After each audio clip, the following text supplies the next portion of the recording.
Hey everyone, I'm back with another video in my teen drama first impression series.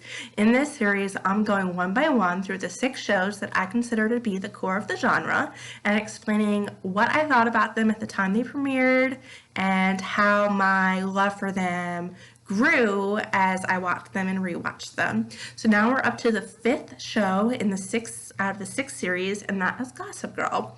Gossip Girl started as a book series, of course, but it was adapted for television by Josh Schwartz, who is best known as the creator of The OC. So The OC was on from 2003 to 2007, and then that same year, after The OC ended, Gossip Girl premiered, and I wasn't impressed. I did not think that it would go on to be the juggernaut that it was. And I was so not impressed that I wrote an article about how not impressed I was. And in addition to showcasing my feelings on it, I also interviewed teen drama fans and television critics to kind of back up this argument that I was making and to kind of clue you in on how I felt then and how my opinion has changed over the years. I'm going to read you a little bit of that article. And this article was done in December of 2007. And I questioned whether lightning strikes twice. Could Josh Schwartz be super successful with The OC and be super successful with Gossip Girl? And I argued, unfortunately, Gossip Girl barely deserves viewers' attention. Unlike past teen dramas, Gossip Girl has its genesis in a series of books. But as viewers have noted, the television rendition has a marked contrast to its print counterpart. Along with other hurdles, like unbelievable characters and the OC's looming shadow, it isn't likely Gossip Girl will achieve much success. Missing are the qualities that made previous teen dramas so successful. Rich storylines supported by witty and humorous writing. And again, to back that up, I interviewed others, and so I quoted one TV critic from Newsday as saying that the fictional Gossip Girl world was, quote, a little too much for a heightened reality. This critic noted to me, maybe I'm not moving in the right circles, but I don't think teens sit in bars and order martinis. Another critic, Robert Bianco, who worked for the USA Today at the time, and for many years, he's a very well-respected TV critic, he questioned whether the series would have, quote, enough mass appeal. I think it's a little advanced, but I guess so are teenagers these days. These shows are made to appeal to a certain mindset and demographic to which I no longer belong. But you watch it as a critic, and you look to see if it's doing what it set out to do with good acting and good scripts. And for whatever reason, even among young people, Gossip Girl has not broken out to hit status. Even one college-age teen drama fan I spoke with said, quote, Gossip Girl will never be the OC simply because it has to follow in the OC's footsteps. The comparisons are inevitable, and that will always make Gossip Girl seem like an imitation. It's not as witty, it's not as self-deprecating, it's not as fluid. It does have the potential to be good, but it will never be the same kind of sensation.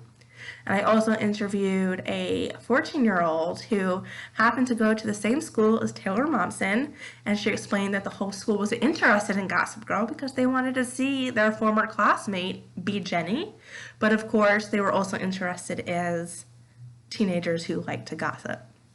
And so she kind of questioned at first of whether it was good, but explained how people were starting to get hooked on it her age. And so I concluded the article this way. The show does have something going for it. Little to no competition, because the only other teen drama on the air, One Tree Hill, has always floundered in the ratings, and consistently high iTunes episode downloads.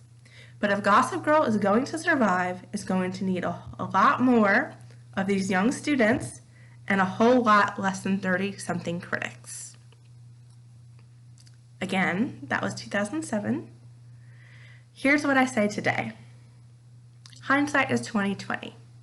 And from the vantage point of 20/20, I can say I was mostly, if not entirely, wrong. After I wrote this article, Gossip Girl exploded and became this huge part of popular culture among not just high schoolers, but also 30-somethings and probably even older as well. It was still never a rating success, no matter what. The CW has always been known to struggle in the ratings, And Gossip Girl was no exception. It had very bad ratings. Where it exceeded, though, was with the aforementioned iTunes downloads and video on demand and delayed viewing through DVR and things like that. When those numbers were factored in, Gossip Girl actually wasn't doing that bad, and that's what allowed it to run for 6 seasons. Of course, at the time that I wrote this, there was no way that I could have known that the show would catch on. But it did, and it got a Rolling Stone cover, and it got an Entertainment Weekly cover, two things that happened to Beverly Hills 90210 as well. They also had a Rolling Stone cover, and more than one Entertainment Weekly cover, if I'm remembering correctly. And I began to realize, especially in the last couple of years, that I kind of owe Josh Schwartz an apology. I wrote this whole article doubting that his new show would be successful and that he'd be able to have 2 successful teen dramas. Clearly I was wrong. He did have 2 successful teen dramas. I underestimated him. I underestimated the power of Gossip Girl, and I myself became invested in the show. So at the time I wrote this article, I had seen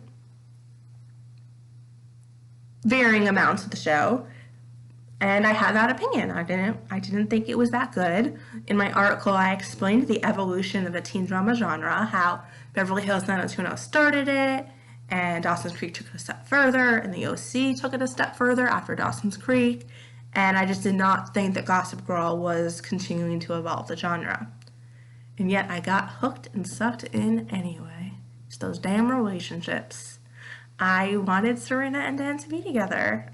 It was exactly, not exactly, but very similar to what I've pointed out with some other couples. In the beginning, it was, kind of a bit of unrequited love. Dan was pining for Serena from afar, and ultimately they did get together once he crossed into her world. But my second favorite couple, besides Dan and Serena, is Nate and Serena. And that is also very much in line with how I feel about other couples, because that was also a form of unrequited love. So before the series begins, we know that Nate and Serena hook up. Even though Nate is dating Blair, Serena feels horribly guilty about it. She leaves town. When she comes back to town, she doesn't want to be with Nate. She's concerned about repairing her friendship with Blair, but Nate's still in love with her. And he's with Blair, but he wants to be with Serena, and that kind of just broke my heart that he was pining for her, and we continued to see him pine for her for several seasons until they ultimately did get together, and Serena realized, "You were in love with me?" She kind of thought that they just screwed around back in the day. She didn't know how he truly felt, and they got together, and for me, I feel that they got together for way too short of a time. And we all know the series ended with her and Dan, and it makes the Dorina side of me happy. It makes the Serenate side of me not happy.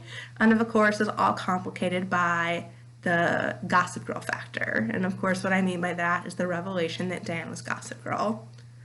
Like the vast majority of viewers and fans, that makes no sense. Let's be clear. I'm not going to sit here and try to justify that Dan was Gossip Girl, because there's no justification. There is no amount of logic that can make that make sense. I remember, after the series finale and it wrapped up, there was this, I think it was a Tumblr, that listed out every single reason why it was impossible for Dan to be Gossip Girl. And it was like dozens and dozens of reasons, and it was so spot on. So for whatever Gossip Girl's success was over those 6 seasons, I think we can agree they didn't stick the landing. And I find that really interesting because Beverly Hills 90210, that series finale, stuck the landing to me. Dawson's Creek stuck the landing to me. The OC, their series finale, nailed it.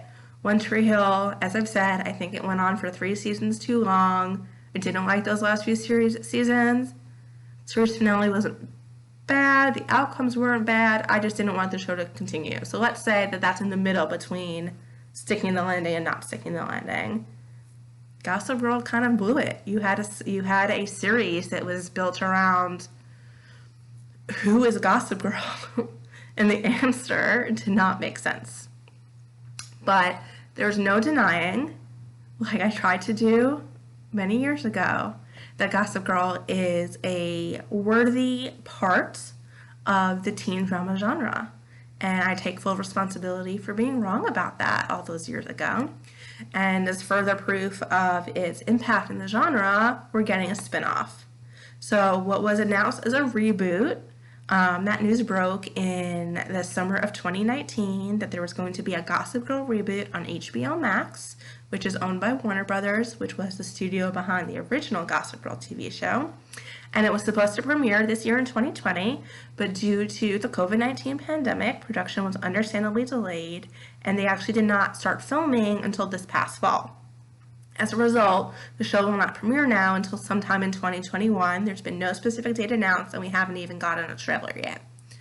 But what we do know is that, according to Joshua Safran, who is the showrunner, and he also worked on the original show, it's not a reboot. That's the inaccurate word to use.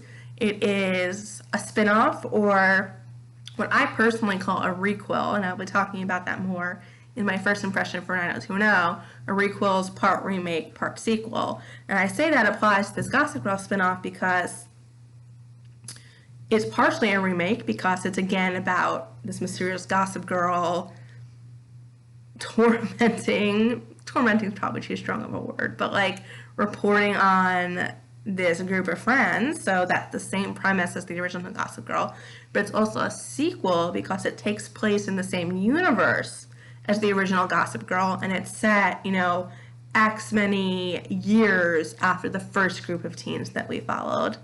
And that is kind of all we know. We know who's been cast, they've started filming, we've seen pictures, they're going to the same two schools, the girls' schools and the boys' schools, but we don't have character descriptions, we don't have plot descriptions.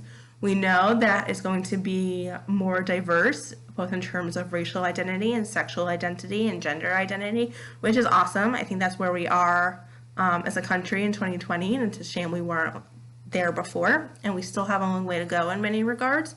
But it remains to be seen whether this new Gossip Girl will hold a candle to the old Gossip Girl. And at this point, if I've learned anything, it's not to count Josh Schwartz out. He's back as the executive producer on this spinoff, and so is his producing partner, Stephanie Savage. So it's comforting to know that it's coming from the same mind, the same creative minds who turned Gossip Girl into the success that it was, are now working on this new show. And so that's a reason to have a little bit of faith, but I am a little skeptical. I'm just a skeptical person by nature. I do believe that legacies should be left alone, especially as it relates to the teen dramas, and I will also be talking about that in the next video about 90210. So I would prefer if we admired Gossip Girl for the amazing 6 years that it gave us and did nothing else with the property. Because anytime you open that book back up, you run the risk of damaging what came before it, of sullying the brand and cheapening the memory. So I still have a little bit of concern in that regard. I do like that they won't be bringing back, so far, the original characters to be on the new series, because that means we don't have to worry about, revisionist history, personalities changing, happy endings being undone, and things like that, which, again, happened with 90210. So that's a relief. But we will have a through line. Kristen Bell apparently will be back as the narrator, the titular Gossip Girl. So that's cool. So I think there's pros and cons to this new series. I'm eager to see a trailer. I think that will help give me a much better sense of, could this be something really good? And I know this is going to sound crazy from a teen drama whore, but I actually have no streaming services. I don't have Hulu, I don't have Netflix, I don't have HBO Max, on and on and on. And when they announced the Gossip Girl spinoff, I was like, I don't want to get a streaming service to watch it. I just don't want to factor it into my budget, and that's why I don't have streaming services. It's not because there aren't things that I would love to watch on them, it's just not money I've wanted to spend. But since restarting Teen Drama Horror as a newsletter this fall, I've been reconsidering. I realized, how can I call myself a teen drama whore and consider Gossip Girl one of the 6 main series in the genre, and then not watch the spin-off of that main series? It wouldn't be authentic. It would almost border on hypocritical. And I also realized that one of the things that I loved doing on the original TeenDramaHorror.com was live blogging and later live tweeting each episode of Gossip Girl. So it just feels only natural that I should live blog or at least do reaction posts for the Gossip Girl spinoff. So I've caved, and I'm going to get HBO Max next year when the time comes, and we will be back in business. I will be writing reactions each week to Gossip Girl, just like the old days, and I hope you'll join me along on this journey. And down in the description below are some links with more information about some of the things I referenced today. Talk to you guys soon. Bye.